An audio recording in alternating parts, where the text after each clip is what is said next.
Fire, fire, fire, fire. They went too far? Have I ever seen this episode? I watched a lot of Family Guy. Alright. What did Seth MacFarlane do this time? In the early 2000s, a literal cartoon war broke out. Writers of The Simpsons, South Park, King of the Hill, and Ren and Stimpy were all attacking Seth MacFarlane's Family Guy. But it's not hard to see why they were upset. Family Guy was successful by repeating the same lazy comedic formula over and over again for decades, leading to 9 Primetime Emmy Awards and even a Grammy nomination. With tensions at an all-time high against— This was a good episode where they parodied The Simpsons and Family Guy at the same time. Family Guy, Seth MacFarlane finally decided to respond to the criticism, and as a result, he created one of the most controversial episodes in animation history. It was so bad that the Fox network refused to air it on live TV, and many lost respect for Seth MacFarlane forever. What about South Park? They can go to hell. Seth MacFarlane had a dark sense of humor, and he wanted to push the boundaries in the animation industry. As a kid, he was obsessed with cartoons like the Flintstones and Woody Woodpecker. He would spend hours drawing and studying these classic animated shows. By the time he was 9, he was already publishing a weekly comic strip for his local newspaper. But unlike other aspiring animators who were writing kid-friendly cartoons, MacFarlane's humor was intentionally offensive. He wasn't interested in heartwarming stories. He wanted to stir the pot with edgy jokes. Did he get in any trouble for his drawing? Yeah. What kind of stuff? He was the cartoonist for the school paper, and the character in his cartoon is taking communion. The comment underneath said, "Could I have fries with that, please?" And Seth That's so harmless, though. What? still remember how a local priest reacted to that cartoon. Dear Seth, shame on you for insulting the Almighty God and those who love him. After studying animation at the— Oh, shut the hell up. Oh my god, that's so harmless. I don't get it. The joke is that in Catholicism, you take communion and they give you a wafer and a small little bit of wine. And the joke, the punchline at the end is that the character says, "Can I have some fries with that?"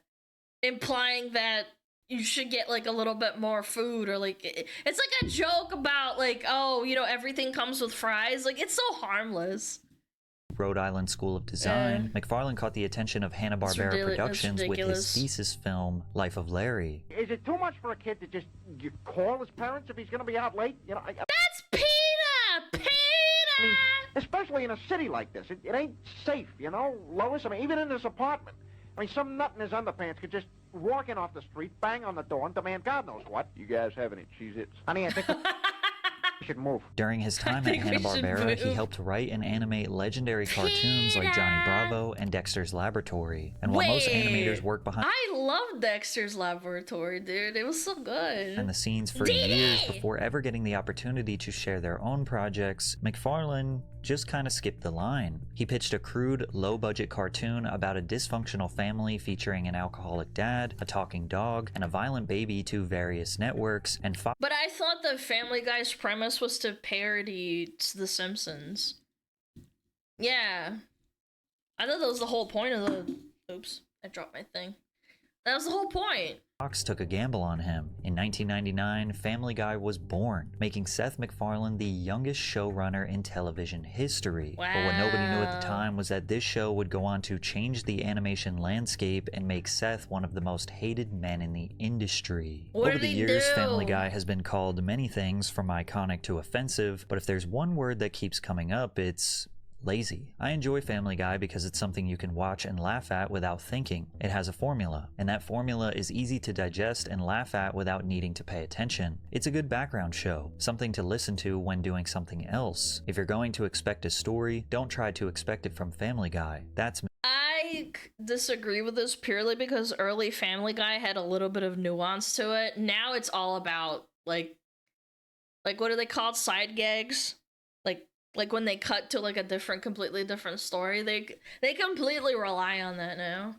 missing the point. Much of the criticism towards Family cutaways, Guy is that the show has a repetitive formula, and once you see it, you can't unsee it. A large amount of the episodes are basically Peter does something stupid, Brian and Stewie go on some weird side quest, Meg gets bullied for no reason, and every few minutes they put in a random cutaway gag that has absolutely nothing to do with the story. I thought I could deal with being blind at first, but I don't know. I haven't felt this out of place since that week I lived with Superman. We must stop Lex Luthor before he irradiates the world's supply of gold. Hi, sorry, I know you got a meeting going on, but, we are officially running low on Mr. Pibb and Cheez-Its. Just putting it out there, if you're heading to the store later, 800-mile drive for me, like, 5 seconds for you. Critics believe Family Guy doesn't rely on good storytelling or deep character arcs, and instead fires off quick, easy...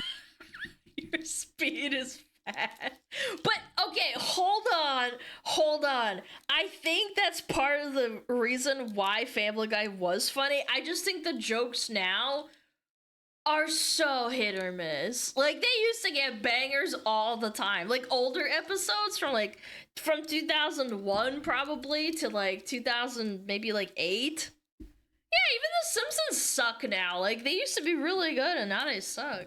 And pointless jokes. Some hit, some miss, but it doesn't really matter because the show moves so fast that nobody has time to care. Family Guy's cutaway gags used to enhance the quality of the overall episode, making the show's style unique, but over time they stopped being objectively funny and became random for the sake of being random. Yeah. Peter, when did you become so polite? Oh, I've been hanging out with Caillou's beta dad. In fact, I'm meeting him at the park to eat unsalted saltines on the swings.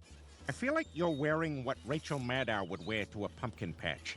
As the years went on, many thought that the show was using these gags as a way to fill up their time slot and maybe make up for poor writing. We know for sure this is how The Simpsons creator Matt Groening felt, because he did not shy away from blatantly making fun of Family Guy in front of their millions of viewers. At the start of 1999, Family Guy made its debut on Fox while The Simpsons was already on its 11th season. Immediately, the two shows were competing for viewers on the same network, with Family Guy pulling similar numbers to The Simpsons. The Simpsons officially ignited the beef in the episode Treehouse of Horror. In the episode, Homer discovers how to clone himself, but his attempts were not perfect. Some of the clones came out looking off. As the camera pans across the field of cloned Homers, one of them looks like Peter Griffin. Seth MacFarlane realized that this was Groening accusing Peter Griffin of being a copy of Homer Simpson, and that accusation is not too far from the truth. But it's funny because most people wouldn't even realize that's the gag.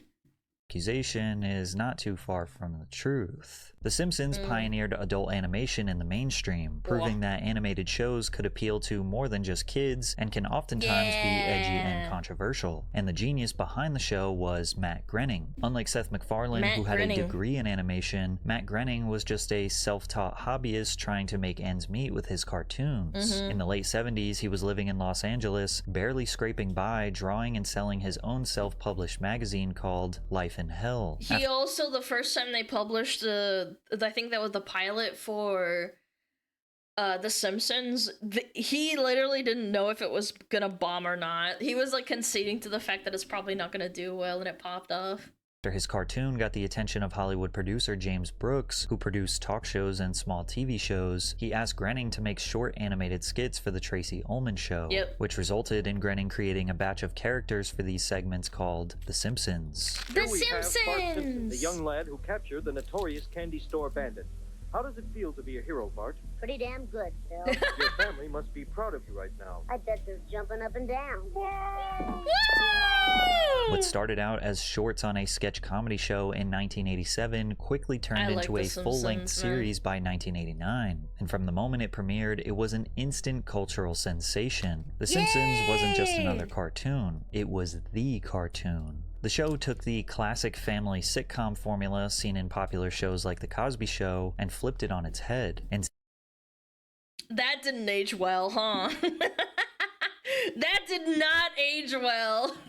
Instead of a picture-perfect suburban family, you had Homer, who is a beer-drinking, insane father that often physically abuses his son. Marge is a tired mother constantly trying to hold the family together. Bart is a preteen-aged menace that lives to cause chaos. Lisa is a misunderstood genius in a messed-up family. And Maggie is a baby who doesn't talk too much but has a lot of personality. And not to mention the people of Springfield, which is filled with seemingly an endless list of side characters that fans would slowly get to know over the years. My honest opinion is that Matt Groening should be a little bit more humble, because his show honestly fell off after season, like, 6 or 7. Some people say earlier than that, but that's my opinion. I think that it started... I think it started getting worse after 6 and 7. It just wasn't the same. Yeah, it was good up to the movie, honestly. I think after the movie, it genuinely fell off, like, off a cliff. They went too hard with the pop culture references. Like, it became really dry. Yeah. I think it's still watchable after 6 and 7, don't get me wrong. I still like to comfort watch it. Like, I enjoyed it a lot, but overall, it's definitely was like, whoa. As Ned Flanders, Krusty the Clown, Sideshow Bob, Snake, Professor Frank, and so many others. What made The Simpsons revolutionary was how it could go from making fun of politics and pop culture to having genuine interactions that made the characters feel real. Like, these weren't just wacky cartoon characters, they represented people that you knew in your real life. It wasn't just about gag humor, it was about telling great stories that happened to be hilarious, and it worked. By the early 90s, The Simpsons was the most watched show on television, with viewership peaking at 15 to 20 million viewers per episode. Wow, Family Guy, on the other hand, was canceled twice in its first 3 seasons, probably because many people felt it was the inferior copy of The Simpsons. I thought it was because they said they did some shitty episodes. I don't think it was because of that. However, they came back stronger than ever due to massive DVD sales and high ratings on reruns. The senior vice president of Fox Home Entertainment said, Family Guy had proved an unexpected success on DVD as well. The first boxed set of episodes has sold 1.55 million, ranking number 3 among television shows, behind the first season of The Simpsons on Fox and Chappelle's Show on Comedy Central. After the show came back on air in 2005, it dominated, with the 4th season averaging 7.9 million viewers per episode, which at the time was more than twice as many viewers as South Park. And looking back on season 4, it's easy to see why it performed so well. Season 4 was so good. That was like the golden age. Yeah, season 4 and 8. Like, between season 4 and 8. He takes the beam. The spectators hold their breath, as Stewie Griffin is America's last hope to take home the gold. Oh, did you see that, Mitch? I sure did, Kathy. That was impressive. Season 4 is called by some peak Family Guy. It was paced well, funny, and just the right amount of offensive. The cutaways were tasteful, adding to the chaos without taking away from the story. And during Family Guy's resurgence in popularity, The Simpsons writers decided it was the perfect time to diss them once again. In season 17, episode 8 of The Simpsons, 2 Italian police officers are flipping through a book of known criminals. As they skip through the mugshots, you can see a picture of Peter Griffin with the crime of plagiarismo. Which means plagiarism in Italian. The diss could not be more clear, again claiming that Family Guy is stealing the premise of The Simpsons. They also threw a bonus jab in at American Dad, which is Seth MacFarlane's other show, essentially saying they are a copy of a copy. And while these jabs feel like The Simpsons play fighting with Family Guy, South Park came out of nowhere and dropped an absolute bomb on them. A diss that was so brutal that multiple writers in the animation industry personally thanked them for attacking MacFarlane. Matt Stone and Trey Parker were just 2 film school kids from the University of Colorado who couldn't care less about what other people thought of their humor. They both believed that comedy could be as offensive and brutally honest as possible while also having a great story. In 1992, Matt and Trey met on the set of a student project. To pass time in between takes, they would do voices for each other trying to make the other one laugh, and they instantly became best friends. God, I love this fucking clip. Oh, yeah. That's a cuttlefish and asparagus. Cuttlefish and asparagus. I love the one where they make his little kid cuss.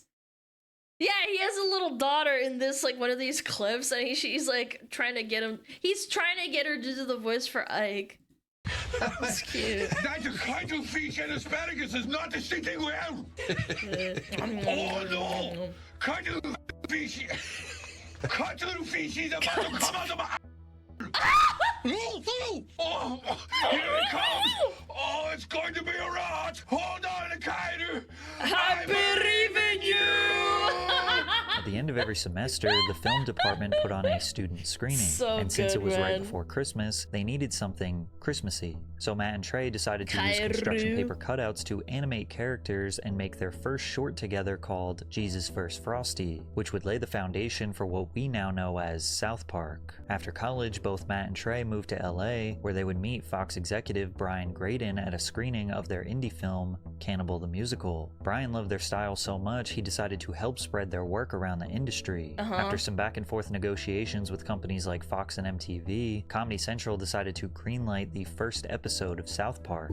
Although it is still in the adult animation genre, South Park takes a different approach than Family Guy and The Simpsons. South Park is all about creativity and unpredictability. One week, the elementary-aged kids are dealing with normal school drama, and the next, they're fighting a war against gnomes stealing people's underwear. But those cutaways were part of the story. They almost always usually circled back to the main story. They would be like, oh, you know, like we were off doing this thing, but we're coming back to it. It wasn't like a random kind of thing. And yet, that's still not even the craziest situation these kids have gotten into. Do you like it?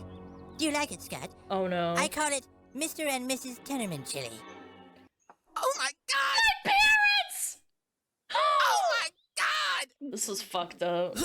I made you eat your parents. South Park instantly turned Comedy Central from a struggling cable network to a network powerhouse, pulling in between 3.1 and 5.5 million viewers per episode. By season 2, it was breaking records. On April 22nd, 1998, the episode Cartman's Mom is Still a Dirty pulled in 6.2 million viewers, making it the highest rated non-sports show in cable history at the time. To put it into perspective, 8 of the 10 most watched shows on cable that spring were South Park episodes. In just over 1 year, Trey Parker and Matt Stone took over cable TV. They also developed a seething hatred for Family Guy. When asked about how he feels about Seth MacFarlane's empire, Trey Parker said, "There's more and more stuff every day finding its way onto American television that I think is really great. But then you get this bubblegum shit that's just like, by the book. What we call 9-to-5 comedy writers. They mostly have families and kids, and that's the most important thing. And then they go into work and write comedy, and when it's 5 o'clock, it's time to go.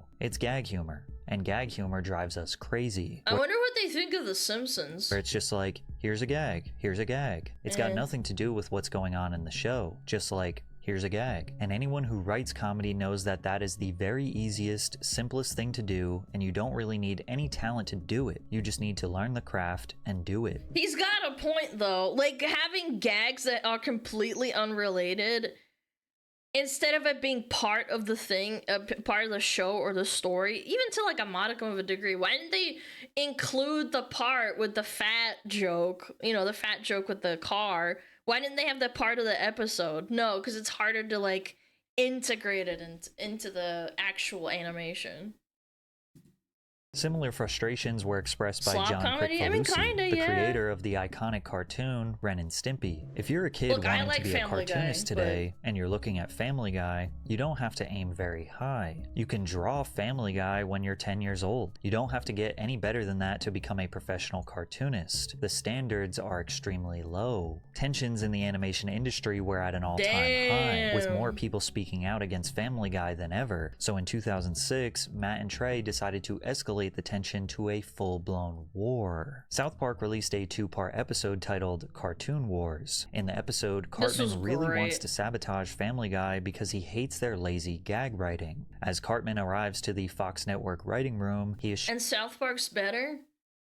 I don't think they're better. I just think they're better at integrating gags into a story. I like them both.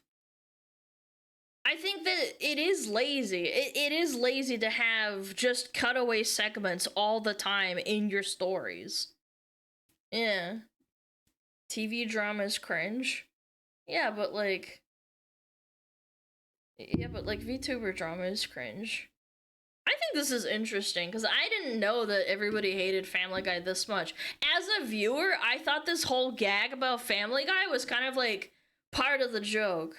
shocked to learn that This is, Family like, Guy serious. is written by manatees who pick random idea balls from a tank. Each ball contains a verb, noun, or pop culture Oh, the reference, which the manatee manatees choose jokes. an idea ball and swim it over to the joke combine. South Park essentially proves how formulaic and ridiculous Family Guy jokes are by assembling 5 idea balls that say laundry, date, winning, Mexico, Gary Coleman. Peter, you didn't do the laundry today. You think that's bad? Remember the time I won a date to Mexico with Gary Coleman? ¿Qué pasa, señores? What you talking about, Willis? When this episode released, millions of people around the world witnessed South Park brutally minimize Family Guy's value to the entertainment industry. And it turns out, Matt Stone and Trey Parker were not the only ones in the industry who hated Family Guy. After the first part aired, we got calls from people at The Simpsons saying thank you, because they actually hate Family Guy more than we do, even though they won't say it. And then we got calls from people that work on King of the Hill saying, they said, quote, "You're doing God's work by ripping on Family Guy." And like, because Family Guy is kind of this, it's like the Simpsons people send them gifts. Wow, dude. Justin Timberlake. I had no idea that this was actually like a war, like an all-out like drama. It's like when you're a musician and you're doing your stuff and you're working hard and you're trying to do art, and then Justin Timberlake comes along and just rakes in all the cash and everyone thinks he's awesome. You're like, dude, come on, that's not that good. Up until this point, MacFarlane never really responded to the jabs and criticism towards his show, but this attack was too big to ignore. Ironically, he didn't fire back at South Park. Instead, he shifted his anger towards his original haters, The Simpsons. However, many believe he took it too far, and this joke nearly destroyed his reputation forever. In a 2007 Family Guy episode titled Moving Out, at the bottom of the screen appears a bumper for The Simpsons, with a miniature Marge waving to the audience. Aww. Because both shows air on Fox, this could have easily been mistaken for a genuine promo. Then miniature Quagmire runs over and attempts to essay Marge. She fights him off and dashes off screen, but then Quagmire, with his pants around his ankles, chases after her. Then it cuts to a shot outside of the Simpsons' home where we can hear Marge and Quagmire having sex in the parents' bedroom. Homer then walks in, catching them, shocked. And from there, you can hear Quagmire shoot and kill the entire Simpsons family. Okay, I think the banner thing was funny, like to an extent, because it's like, haha. I thought the Family Guy, like, obviously, like, I thought that the banner wasn't bad, but then, like, the killing, like, whoa, bro, Jesus, man. Oh my god, oh my god! You shot my homie! I'm calling the police!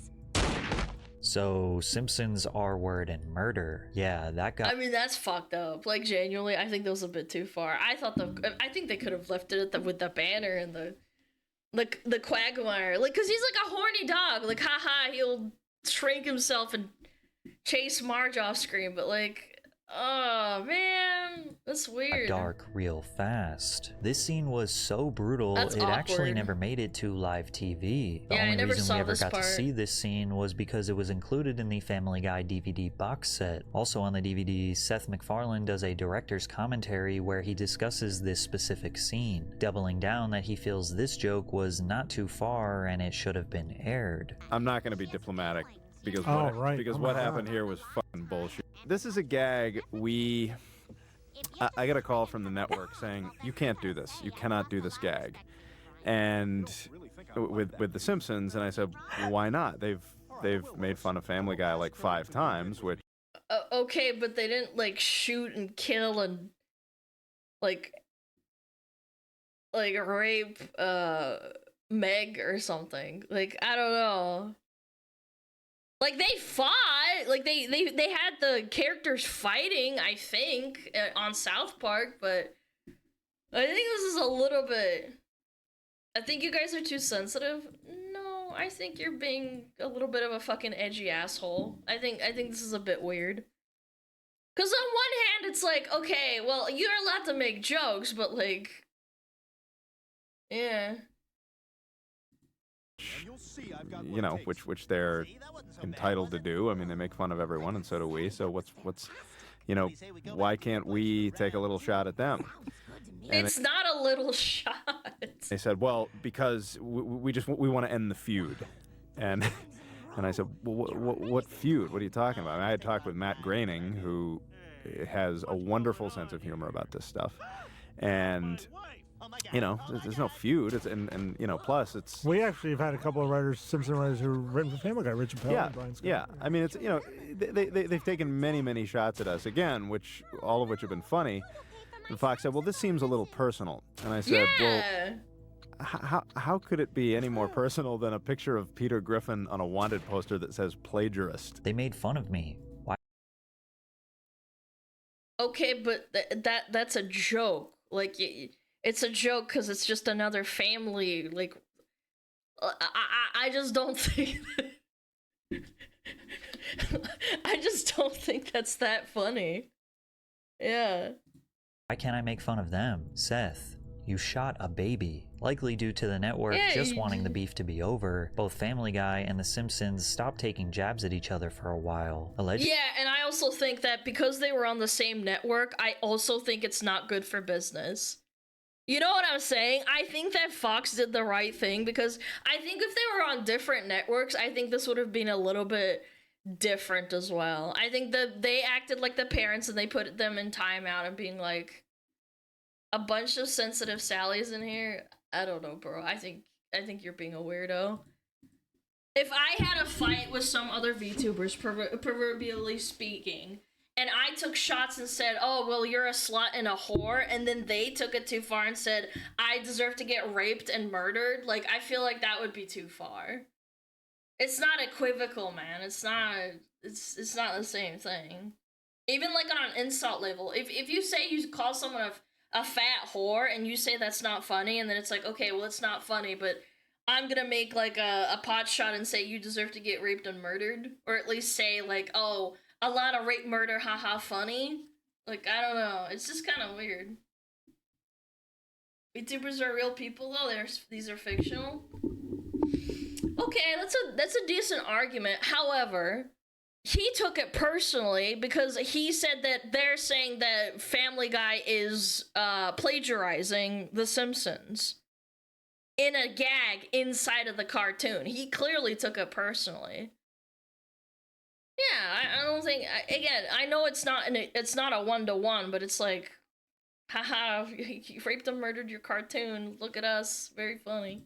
Matt Groening was upset with Seth for many years after this, and although Seth MacFarlane never apologized for this explosive joke, he has been very honest about his admiration for The Simpsons and Matt Groening. And the Simpsons guys don't like you either, right? That's more of a friendly rivalry. They take shots at us, we take shots at them. Matt Groening is a friend of mine. He's a great guy. That's more of like a, you know, all in good fun kind of thing. He even wrote a line in a Family Guy episode essentially admitting to stealing from The Simpsons. Get up. You're on my side of the bed. Peter. We act like we didn't take a lot from The Simpsons. We took a lot from The Simpsons. Okay, but this is funny. They seem to make amends by doing an official Simpsons and Family Guy crossover episode. I don't think Family Guy stole from The Simpsons. I don't. I think they're two very different things. Self-burn, again, I don't think that's that bad. I don't think, like, I think he's being too harsh if that's not a joke and he just wrote it in for, like, haha, we did it. But I think they're very different. Episode in 2014. However, there was still a tiny bit of tension behind the scenes. Sure. In the end, everyone from both camps loved it, except maybe Seth MacFarlane. The running theme of the episode was that Family Guy stole everything from The Simpsons. They made this point over and over and over and over. Apparently, at some point, Seth told his staff, guys, enough. It's clear that Seth MacFarlane does hold The Simpsons in high regard, but he also believes he deserves his respect. Yeah, after all, Family Guy did win 9 Primetime Emmy Awards and is loved by millions of fans around the world. And it's actually because it's tasty slop. That's what I'd like. It's like the McDonald's of, like, edgy, like, family humor. Yeah. This success that the South Park creators are jealous and hold resentment towards him, with Trey Parker saying, the biggest thing is that you put everything into your show. It's like you've got to die for it. When you're an artist, you've got to say to yourself, this is all that matters. and if it kills me, so be it. And then you have the Family Guy writing staff who come in 9 to 5, write their gags, and go home. But what I absolutely must say to you is that this totally, purely 100% completely comes from a place of jealousy, because when we're sitting there in our room, it's 3 in the morning and we're 12 hours from having to air, and we don't have like a third act, wondering why we do this to ourselves. We're just totally jealous of their job. At the end of the day, yeah, South Park has a massive problem. Well, not a problem, but like they like to push the deadline really, really close for their gags because they like to make everything really pop culturally relevant. So they make everything within like 4 or 6 weeks. Yeah, that's why they cut it really fucking close. these shows are all completely different styles of comedy, and they're also whichever one you love the most apparently. is just down to personal preference. 1 week to air. And they all will be considered really? legendary in the history of adult animation. Is it really 1 week? I haven't seen that little documentary, but yeah, it's like really, really fucking close. They cut it really close all the time. Yo, Clappy's in the chat. Was the election one just days before? Yeah, there's a lot of ones. Yo, check them out, Patrick CC. I like that. Again, I don't hate Family Guy. Even though they did that really crude joke, I don't hate them. I just think they took it a little bit too far. I thought it was a little bit weird, a little bit crass, but, you know. You're still in shock? Oh, shit! I didn't even know I pressed the button. No, I didn't see it. I accidentally clicked it, I guess. Oops. Oh my gosh. Sorry, chat. I'm fine. Promise. I'm okay. I was shocked for days. That's right. I've watched all three for a long time. Maybe not Family Guy or Simpsons like as much anymore, but I still watch South Park on the regular. Their humor's kind of timeless to BH.